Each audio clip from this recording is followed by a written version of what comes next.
Hello, BookTube. I'm Peg, the book prize addict. Welcome back to my channel. Well, I'm here today to talk about a new kind of long-term reading plan that I plan to do. It actually isn't quite book prizes, but it's sort of about book prizes, or at least authors of book prizes. Anyway, so let me tell you a little bit about this reading plan that I have.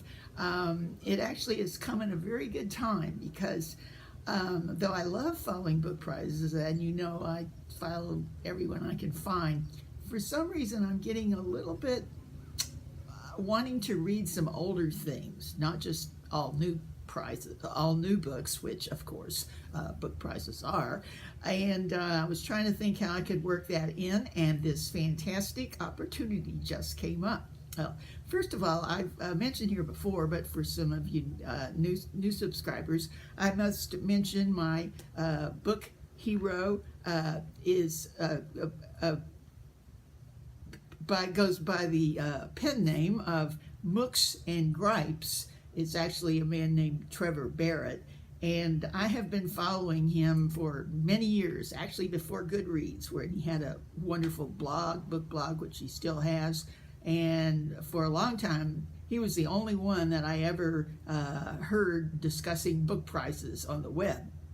And then he attracted, of course, other people who like book prizes on his forums.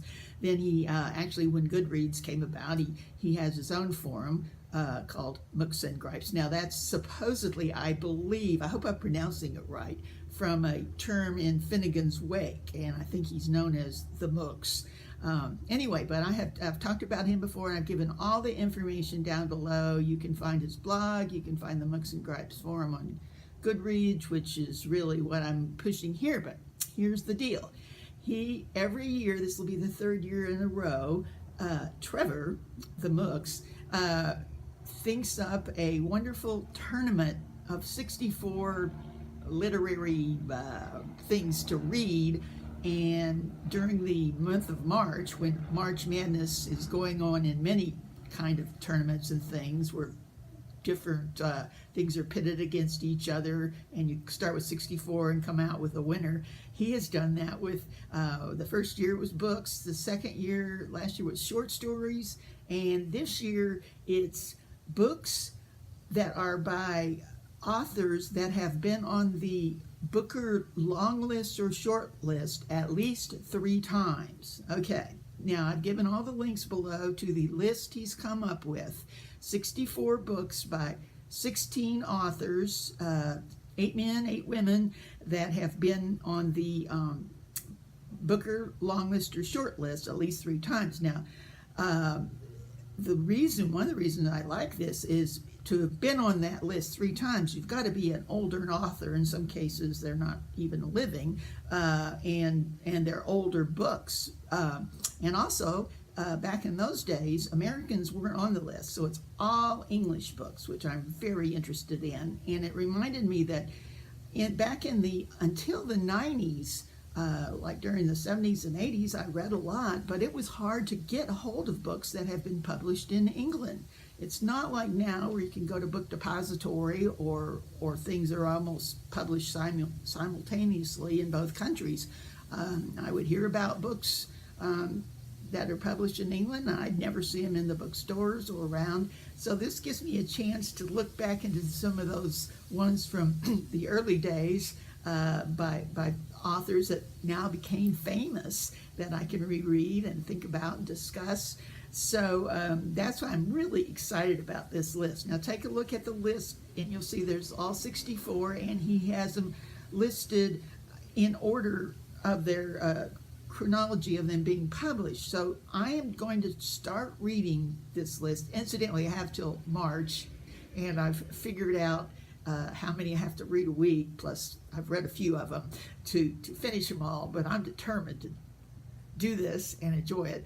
And you can look on the list, and he doesn't give the dates, but the way he has the books for each author. Now these aren't necessarily their Booker Prize winning books. These may be books, their first book, or some other book, which is just what I want to see, what famous authors started out writing, how they wrote before. So anyway, on the list, they are in chronological order. So my first attempt this month of October is to go through and read one book from each author, 16 authors on the list, and hopefully an earlier novel, because that way I can, as we go, I can kind of see how they develop, and I'm interested in that too. So, okay, I hope you'll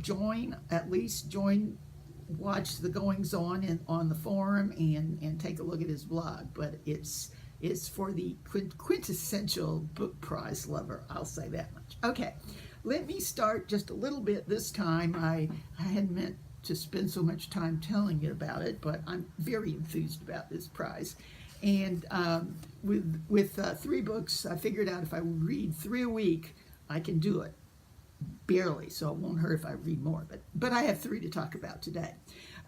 Okay, I'm first going to talk about a very old one that was published in the 60s by William Trevor, who just died, I believe, in 2016, an Irish writer, became very famous and popular. I think his last one was called Felicia's Journey. Haven't read it, but I will. It's on the list.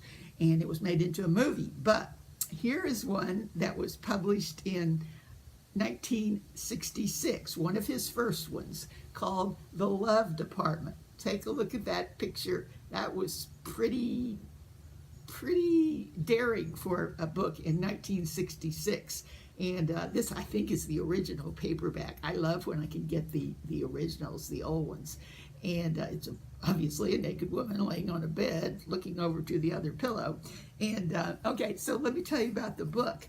I had no idea it was this going. The 60s, of course, were a time of what they called free sex, and sex was coming to the fore big time in the 60s. So I wondered, would this be an expose of goings on in the suburbs? Well, it kind of was, but it was actually written as kind of a farce.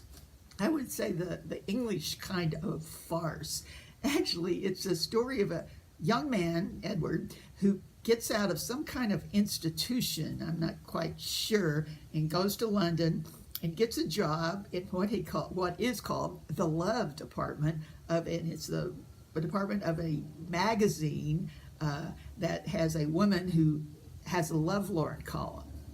And he's assigned to help her with she gets many letters. This is when the lovelorn columns were new and big, and people had somebody to talk to. She gets many letters from women in the suburbs who have rich, wealthy husbands who just don't know what to do with themselves. Now, this is really indicative of the times. I can remember, I was just a baby, but in the 60s, there were all kinds. This is just before women's lib really came to the fore. There were stories about women who didn't have to work and didn't work and sat at home and were bored and lonely. And you don't really see many stories about that in these days. That's one big step that women's feminism has taken, that women are allowed to fulfill their own intellectual and professional needs. Anyway, so he's assigned to kind of go out and research these women and find out what's happening out there, because there's I don't want to give too much away because it really is a fun story.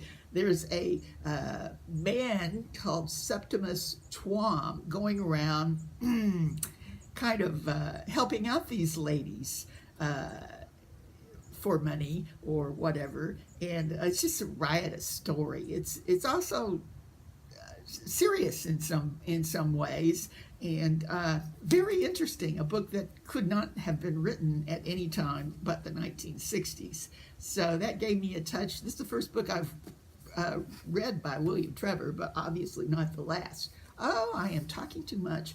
I want to make these quick. Okay, I read 2 more by Penelopes. I had always confused Penelope Lively and Penelope Fitzgerald, both of whom obviously quite famous and had at least 3 books on the Booker list. So first I picked up one by Penelope Fitzgerald, The Bookshop. This is actually not her first one. This has not been written too long ago, and there was a movie made of this. And I have to say, I've noticed that people go in expecting this to be a kind of a cozy bookshop type novel. It's not that at all. And I think people who go in expecting fun stuff about reading are kind of disappointed. Anyway, it's about a widowed lady who buys a bookshop, sets up a bookshop in a small town in England, and what happens thereof with the people. Unfortunately, as I said, there's not a lot of fun stuff about reading. She's really a businesswoman. She herself doesn't really talk about reading that much. There are some people that come in and talk about reading so far, but it's much more a story of trying to get a business started in a little town and what happens in the people of the town. So in that way, I did like it, and I got a definite feeling for Penelope Fitzgerald. Then I read one by Penelope Lively called The Photograph. This again is not an early one. This is one of her latest ones. I believe she may still be living. I read an article where she was 85, but anyway. And it's completely different. I do see the difference in the authors now. The Photograph starts with this story. It's a man who is widowed, and he receives, or he finds, this picture of his deceased wife, who's younger than him and quite beautiful, and in it she's holding hands with another man, a man he knows. And so he goes back to all what happened before she died, and it talks to all these people, and it does very well bringing this group of people up and their relationships. And I'm thinking so far Lively might be my favorite of the two Penelopes, but I have 3 more of each to read, so we'll see.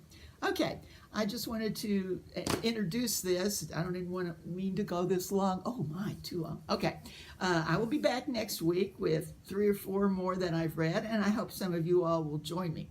Okay, bye.